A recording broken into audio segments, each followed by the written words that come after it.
This is a parasagittal image near the midline, and this is the easiest way to localize the cingulate sulcus.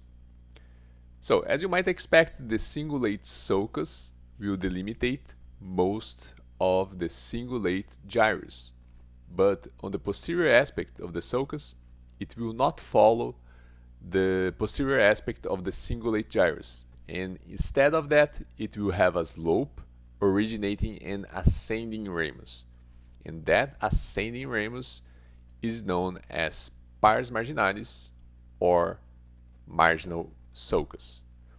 And the marginal sulcus or pars marginalis will be the posterior margin of this area known as the paracentral lobule. And the anterior margin of the paracentral lobule is the paracentral sulcus.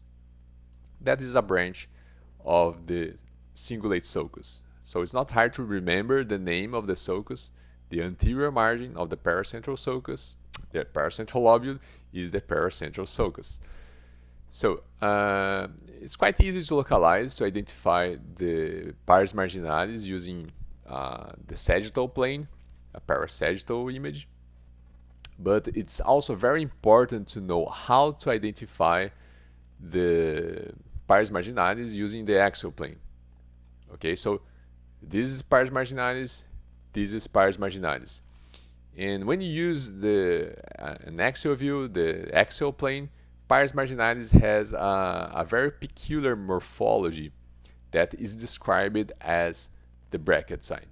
And the bracket sign is a very important tip to localize another very important sulcus that is located right in front of it.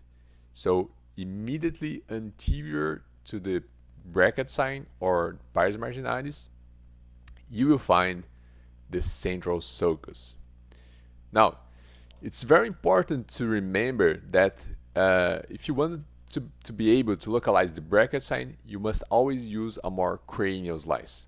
You must always be near the top of the head when you're using the axial plane, because pars marginalis is originated from that posterior slope, posterior slope originating in ascending ramus. So remember, always use a more cranial slice to localize the bracket sign.